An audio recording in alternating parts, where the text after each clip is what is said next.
ये कहानी है आर्यन के पुनर्जन्म की। बेटा तुम्हें ये करना होगा। मैं बचाऊंगा। देखिए आर्यन कैसे अपनी मौत का बदला लेता है। ये लो मेरे बच्चा।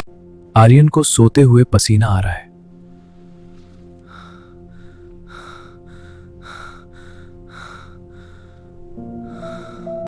आर्यन एक सपना देख रहा है, एक पुरानी पहाड़ी और बारिश।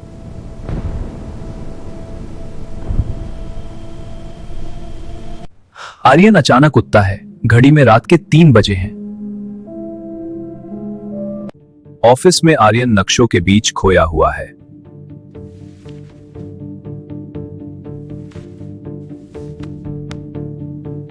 बाहर की बारिश देखकर आर्यन को पुरानी चीख सुनाई देती है।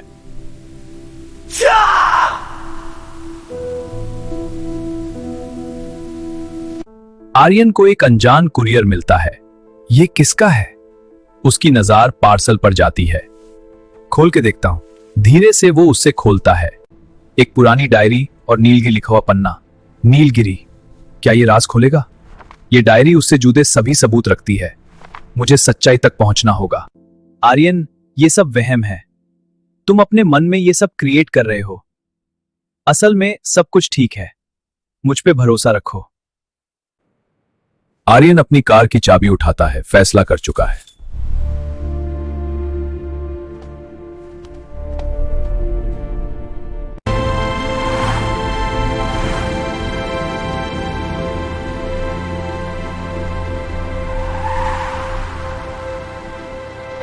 पहाड़ों के बीच से गुजरती अकेली कार।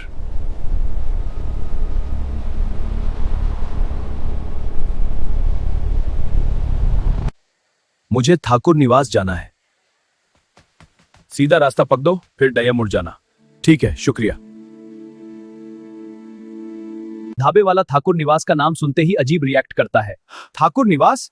अरे वो जगह तो बहुत खतरनाक है, वहां मत जाओ, बहुत बुरा होगा। रास्ते में वही टूटा बरगद है जो सपने में था।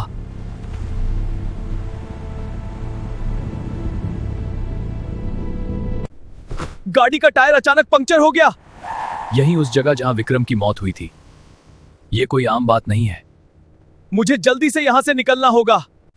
आर्यन को पहाड़ी के नीचे से कोई देखता हुआ महसूस होता है। कोई यहां है?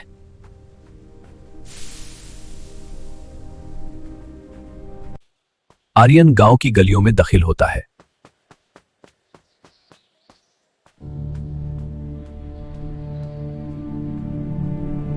लोग उस देखकर हैरान होते हैं क्योंकि वो विक्रम जैसा दिखता है।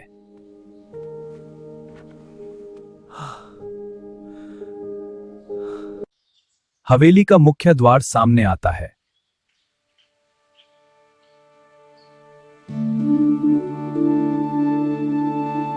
आर्यन हवेली के लोहे के शेर वाले हैंडल को छूता है।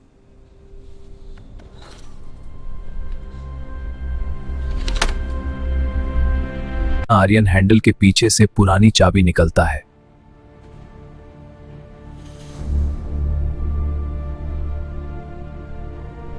दरवाजा खुलने की भयानक आवाज।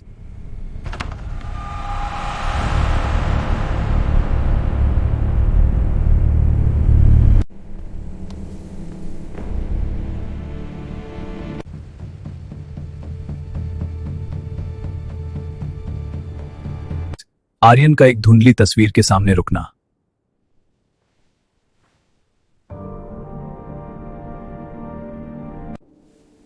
तस्वीर साफ करना।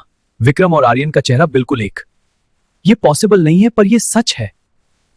इनके आंखें, इनके बाल, सब मेरे जैसे। एक बुद्धि औरत की परछाई दरवाजे पर आती है, जिसकी शकल दूर से साफ नहीं दिखाई दे रही है।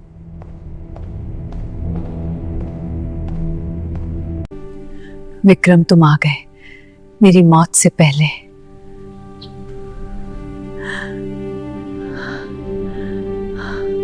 मुझे लगा कि तुम मुझे धोखा देकर चले गए हो, पर तुम तो दोबारा जन्म लेकर आए हो। मैं तुम्हारा 20 साल से इंतजार कर रही है।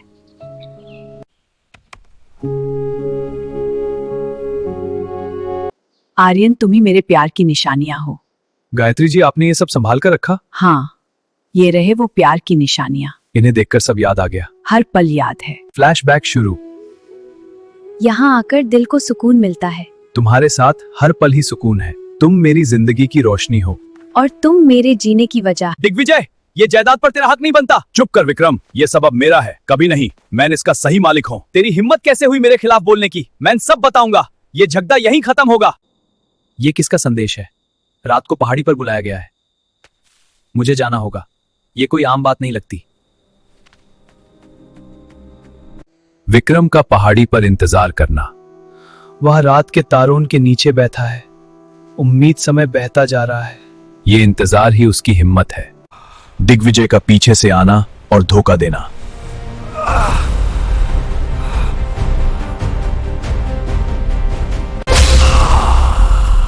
दिग्विजय, मैं दोबारा जन्म लूंगा और फिर इस धोखा बदला लूंगा।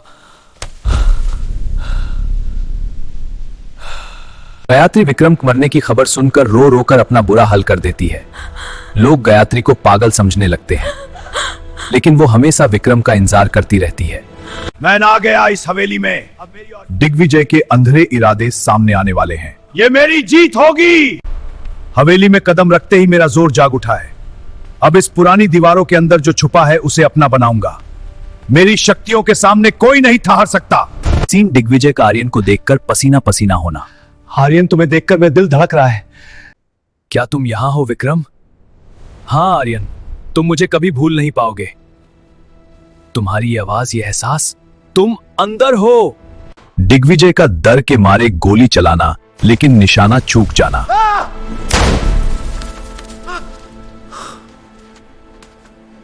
तीन आर्यन का दिग्विजय को उसी पहाड़ी की तरफ भगाता है। पहाड़ी पर दिग्विजय का फिसलना आर्यन न्यूज पकड़ लेता है। अरे आर्यन, मुझे आर्यन उसे मरता नहीं बल्कि पुराना असली विल दिखाता है। मेरे जाने के बाद मेरी सारी जमीनी जायदाद और हवेली का मिल्काना हक मेरी होने वाली पत्नी गायत्री का होगा। वो इस घर की इज्जत है और वही इस रियासत को संभालेगी। पुलिस का आना। गायत्री ने पहले ही फोन किया था।